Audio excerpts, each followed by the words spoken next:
जय Hind defence aspirants, welcome back again. This is Divyanshu Pandey. Public account committee ने Indian navy के deployment पर delay होने और स्पेशल प्रहरी बल के डिप्लॉयमेंट होने के संबंध में अपनी रिपोर्ट को प्रकाशित किया है। तो चलिए जानते हैं कि इस रिपोर्ट में क्या क्या बातें कही गई हैं।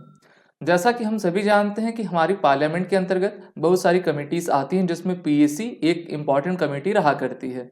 इनके द्वारा ये रिपोर्ट में आपकी बात कही गई है कि इंडियन नेवी के जो फास्ट इंटरसेप्शन क्राफ्ट्स हैं वो नॉन ऑपरेशनल हैं 2014 से लेकर 2019 तक, क्योंकि इंडियन नेवी के जितने भी फास्ट पेट्रोल वेसल्स थे उनके इंजन्स में आपकी डिफेक्टनेस पाई गई है, जिससे कि इंडियन नेवी अपने कोस्टल एरिया की सिक्योरिटी को चाक चौबंद करने के लिए जो ऑपरेशंस उनको करने चाहिए उसको कर पाने में ये असक्षम रहे हैं। जो हमारी लोक लेखा समिति पब्लिक अकाउंट कमेटी है, उन्होंने कहा है कि अभी हमें स्पेशल प्रहरी बल यानी कि एसपीवी का डिप्लॉयमेंट करना था, लेकिन उसमें भी भारत आपका 12 साल पीछे रहा है। और इसकी संस्तुति कैबिनेट कमेटी ऑन सिक्योरिटी यानी कि जिसको हम सीसीएस कहा करते हैं, उन्होंने फरवरी 2009 में दी थी। अब फरवरी 2009 में स्पेशल प्रहरी बल को बनाने की स्वीकृति क्यों दी गई थी? क्योंकि आपको याद होगा 26/11/2008 को मुंबई टेरर अटैक हुआ था और उसको अब 16 साल आपके हो भी चुके हैं। तो इस कारण से अपने सिक्योरिटी को कोस्टल और ऑफशोर एरिया में बेहतर करने के लिए, नेवल एसेट को अप टू डेट करने के लिए भारत सरकार और सीसीएस के द्वारा काफी महत्वपूर्ण आपके रिकमेंडेशन करवाए गए थे, लेकिन उसको अभी सही तरीके से इम्प्लीमेंट नहीं किया जा सका है।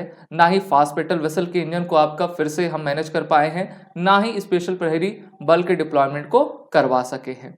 वहीं पर कहा गया है कि the formation of the special प्रहरी बल was sanction in Feb 2009 by the CCS with a compliment of 1000 personal, जिसमें 120 ऑफिसर्स, 240 सीनियर सेलर्स और 640 जूनियर सेलर्स रहेंगे। और ये सभी 13 इंडियन नेवल पोर्ट्स पर आपका लोकेट रहने की इसमें आपकी बात की गई थी, लेकिन अभी तक जो है ये चीज़ आपकी नहीं हो पाई है। जो पब्लिक अकाउंट कमेटी होती है उसके जो अध्यक्ष होते हैं वो विपक्ष पार्टी के जो अपोजिशन लीडर होते हैं वो होते हैं, यानी कि अभी करंट में Congress MP member of parliament Adhir Ranjan Chowdhury हैं। और 2009 में जब यूपीए सेकंड की गवर्नमेंट थी मनमोहन सिंह वाली, तो उनके समय में जो है ये आपका ये डिसीजन दिया गया था कि इस प्रकार के स्पेशल प्रहरी बल को डिप्लॉयमेंट आपका किया जाना है। लेकिन 2014 से 2019 तक देखा गया कि जो फास्ट इंटरसेप्शन वेसल्स हैं उनके इंजन्स नॉन ऑपरेशनल हैं और उनको अभी तक आपका एक्सटेंड नहीं किया जा सका है। अभी आपने देखा होगा, मैंने पढ़ाया भी था कुछ दिन पहले ही, जीआरएसी ने जो है आपके विदेशी कंपनी के साथ करार किया है रोल्स राइस के साथ, जिसके तहत रांची में ही रोल्स राइस अपने इंजन्स बनाएगा, डीजल इंजन्स रहेंगे और उनको हम अपने पेट्रोल वेसल्स में लगाएंगे। तो अभी करार तो हो गया है, लेकिन उसको बनाने में फिर इम्प्लीमेंट करने में काफ़ी लंबा समय लगेगा। और हमें चाहिए कि हम तेज़ी से अपने जो 7516 किलोमीटर के कोस्टल एरिया हैं उनको सही तरीके से हम सिक्योर कर सकें। रिकमेंडेशन में ये भी कहा गया है कि navy inform it that there was no support from any original equipment maker, comprehensive maintenance contract and annual maintenance contract firm from October 2013 to 2015 and subsequently from 2017 to 2018। यानी कि जो भी सपोर्ट उनको OEM, CMC या फिर AMC का चाहिए था वो अभी तक प्राप्त नहीं हो पाया है। इस कारण से इसको बनाने में आपकी काफ़ी देर लगी है।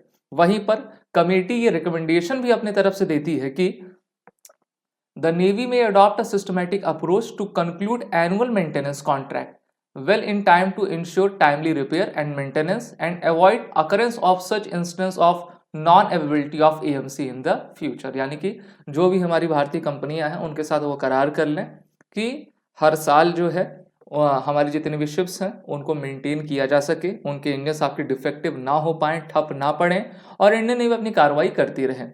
तो अब देखते हैं कि इस रिपोर्ट पर किस प्रकार से जो है क्रियान्वयन होगा। वहीं पर यह भी ऑब्जर्व किया गया है कि डिफेक्टिव और जो सब ऑप्टिमल ऑप्टिकल सर्वेलेंस इक्विपमेंट्स हैं, जैसे कि कैमरेज हो गए जो कि नॉन ऑपरेशनल हैं, उनको भी फिर से सही तरीके से हम बेहतर बनाएं और भी हाई रेजोल्यूशन के कैमरे जो है अपने कोस्टल एरियाज पर रखें, जिससे कि अगर पाकिस्तान की तरफ से कोई भी एक्टिविटी होती है या फिर अभी हम देख रहे हैं जो एंटी पायरेसी से रिलेटेड ऑपरेशन भारतीय नौसेना अरबियन सी में चला रही है, उस पर हम नज़र रख सकें और बेहतर तरीके से सर्वेलेंस कर पाएं। आप सभी defence aspirant SSB crack exam के इंटरव्यू और रिटन कोर्सेज में एनरोल होकर अपने आने वाले एग्जाम में बेहतर करें। इसके लिए आपको वॉलेट 10 कोड का यूज कर लीजिएगा, जिससे कि आपको कोर्स में एडमिशन लेते वक्त 10% का फ्लैट डिस्काउंट मिल जाए। जय हिंद। अगर आप एक डिफेंस एस्पिरेंट हैं और SSB interview, NDA, CDS, AFCAT जैसे एग्जाम्स के लिए प्रिपेयर कर रहे हैं तो आप एसएसबी क्रैक एग्जाम्स के कोर्स को चेक करना ना भूलें। आप हमारी लर्निंग एप्लीकेशन को गूगल प्ले स्टोर से भी डाउनलोड कर सकते हैं।